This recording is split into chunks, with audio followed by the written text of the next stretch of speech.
Assalamualaikum warahmatullahi wabarakatuh. Saya Muhammad Farisa Yudhistira dari kelas TIC dengan 3 digit NIM terakhir 103 akan menjelaskan tentang jenis keamanan data dan informasi serta contoh penerapannya pada aplikasi. Sebelum melangkah jauh ke materinya, kita perlu mengetahui terlebih dahulu apa itu keamanan data dan informasi. Keamanan data dan informasi adalah suatu proses melindungi informasi digital untuk mencegah pencurian atau akses tanpa izin.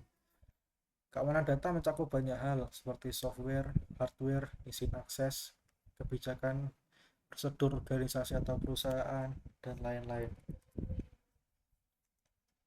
Mengapa keamanan data dan informasi itu penting?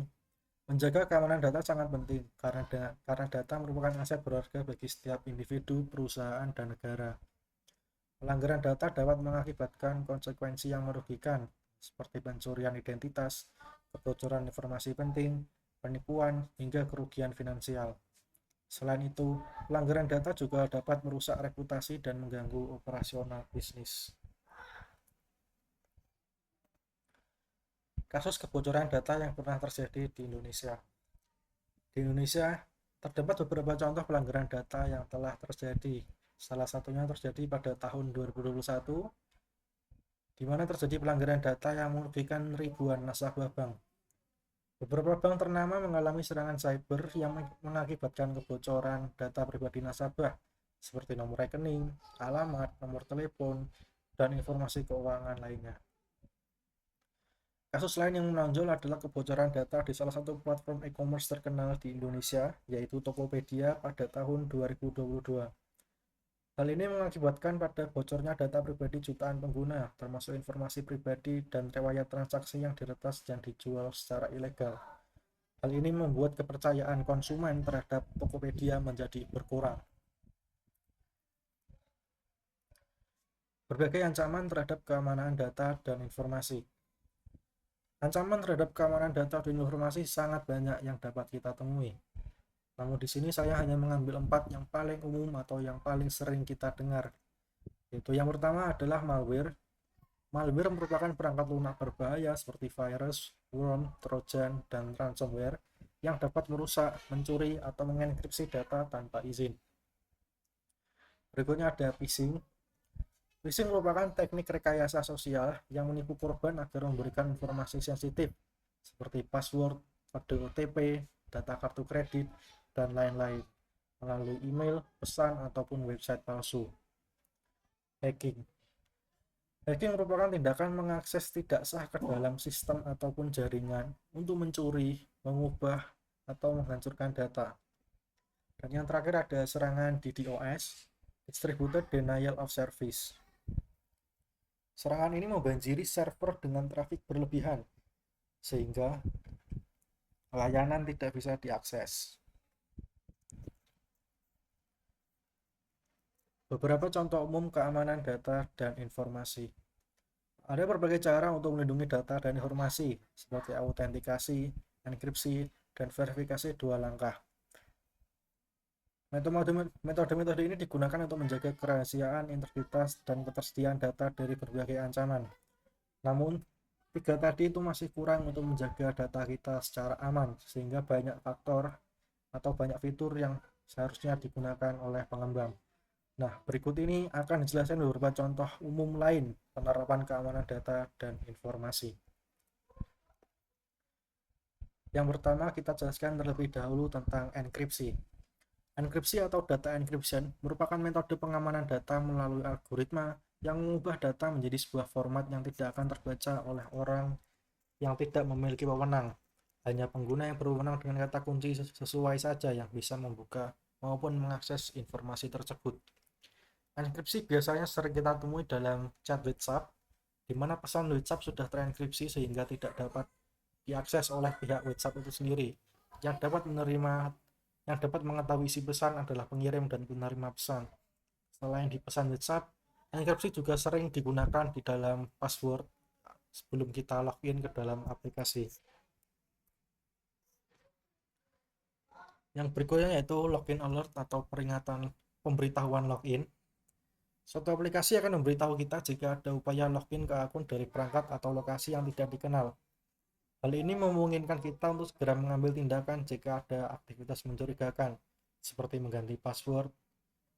Tindakan yang bisa dilakukan seperti mengganti password, membackup file, ataupun yang lainnya. Autentikasi. Teknik keamanan data ini digunakan untuk memastikan bahwa pihak yang mengakses data atau sistem adalah orang yang memang memiliki wewenang dan kredensialnya memang telah tercatat di dalam database sistem. Praktik dari teknik ini mencakup beberapa hal, seperti wajib memasukkan nomor PIN, sandi biometrik, kartu gesek, dan token keamanan seperti kode OTP. Berikutnya ada firewall. Pertahanan utama dalam melawan cybercrime adalah firewall, yang merupakan sistem pengamanan yang biasanya digunakan untuk memantau sekaligus melindungi jaringan komputer dari serangan luar. Cara kerja pengaman data firewall ini adalah dengan memblokir akses yang mencurigakan yang sudah melalui proses analisis data yang masuk sekaligus mengidentifikasi aktivitas yang dilakukan. Berikutnya ada endpoint protection.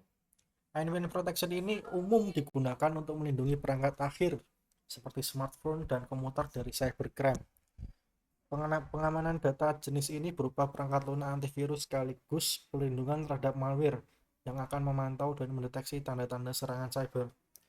Biasanya di smartphone maupun komputer sudah tersedia aplikasi antivirus. Seperti contohnya di Windows, biasanya ada Windows Defender. Dan di smartphone juga pasti ada.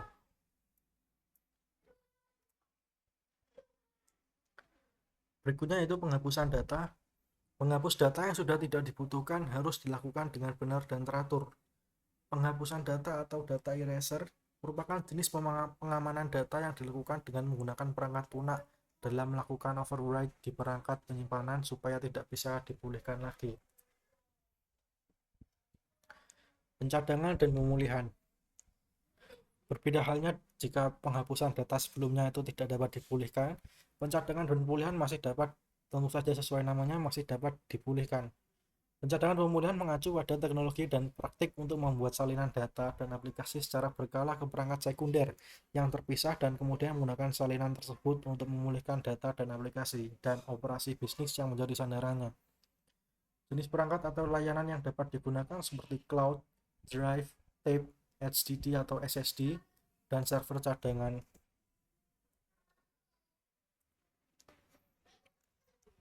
Berikutnya yaitu kontrol akses. Cara kerja pengamanan data ini adalah dengan membatasi akses baik secara fisik maupun digital yang menuju ke sistem, jaringan, hingga data penting. Proses ini hanya akan memberi izin akses kepada pihak yang berwenang saja. Dengan kontrol akses, Anda bisa menentukan siapa saja yang bisa mengakses data dan sistem sekaligus membatasi akses yang mereka inginkan.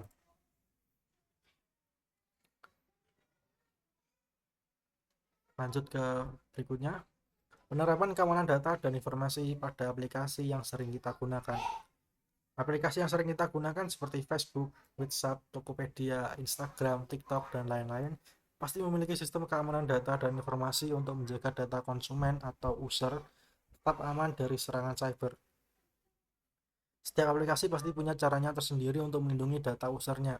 Kita ambil contoh saja WhatsApp. WhatsApp menggunakan enkripsi end-to-end, di mana yang bisa membaca pesan hanyalah penerima dan pengirim.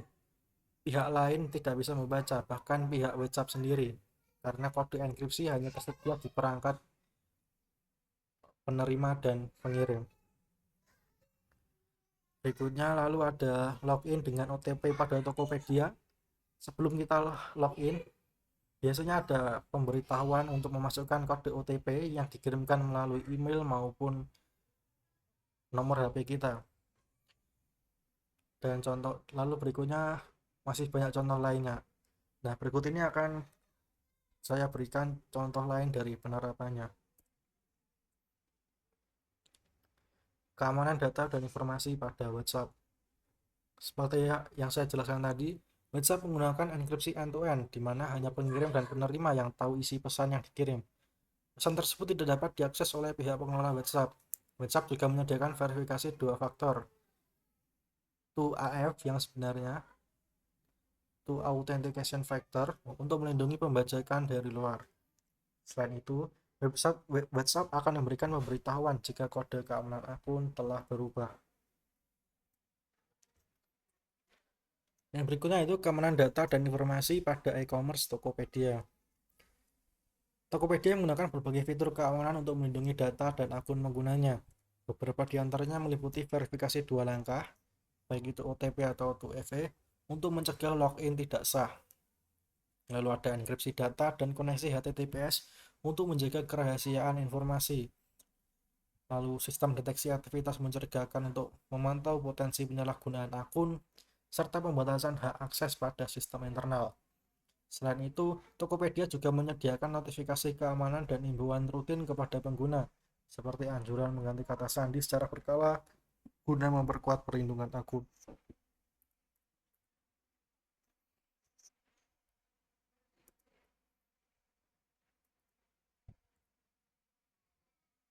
Keamanan data dan informasi pada aplikasi Instagram. Instagram menerapkan berbagai fitur keamanan untuk melindungi akun dan data penggunanya. Fitur tersebut meliputi autentikasi dua faktor 2FA sebagai lapisan perlindungan tambahan saat login, enkripsi dan koneksi HTTPS untuk mengamankan pertukaran data, serta sistem deteksi aktivitas mencurigakan yang akan memberi peringatan jika terjadi login tidak biasa. Misal ada login dari perangkat lain, maka akan ada peringatan di akun kita. Selain itu, Instagram akan menyediakan kontrol privasi akun, di mana akun bisa di-private maupun di-set secara publik, di mana foto-foto kita yang kita upload di Instagram dapat terlihat oleh semua orang dan tidak yang memfollow saja. Lalu ada fitur security check-up dan pengelolaan aktivitas login, sehingga pengguna dapat memantau serta mengamankan akun mereka dengan lebih efektif. Lalu yang terakhir ada keamanan data dan informasi pada aplikasi Google. Keamanan data dan informasi pada Google diterapkan melalui berbagai teknologi untuk melindungi data pengguna dari akses tidak sah dan penyalahgunaan. Google menggunakan enkripsi pada layanan seperti Gmail dan Google Drive, serta menyediakan verifikasi dua langkah sebagai lapisan keamanan tambahan. Selain itu, sistem deteksi ancaman otomatis, pengaturan hak akses file, dan safe browsing di Google Chrome membantu mencegah serangan cyber. Secara keseluruhan, langkah-langkah ini menjaga kerahasiaan, integritas, dan keamanan data pengguna.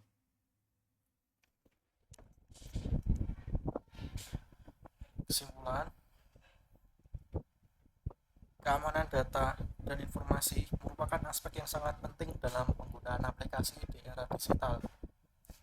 Berbagai jenis mekanisme keamanan seperti enkripsi, autentikasi, baik itu password dan OTP, firewall, backup, biometrik, HTTPS, login, dan pembatasan hak akses bekerja secara saling melengkapi untuk melindungi kerahasiaan, integritas, dan ketersediaan data.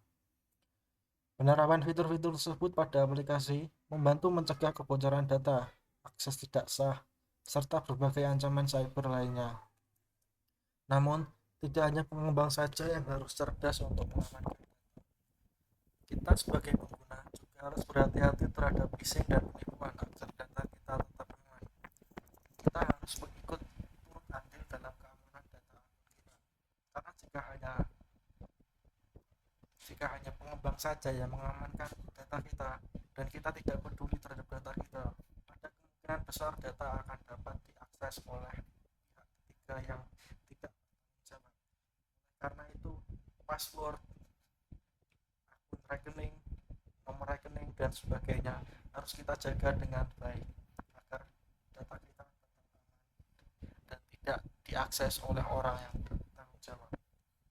Dengan kombinasi itu, maka data baik dengan kombinasi antara data pengolahan data yang aman, penjagaan data yang aman oleh pengembang, dan kita yang cerdas dalam mengolah data dan menyimpannya, maka data akan aman terkendali. Kemungkinan tidak akan diakses oleh orang tidak bertanggung jawab. Sekian dari yang saya sampaikan. Mohon maaf apabila ada salah kata. Akhir kata saya ucapkan terima kasih. Wassalamualaikum warahmatullahi wabarakatuh.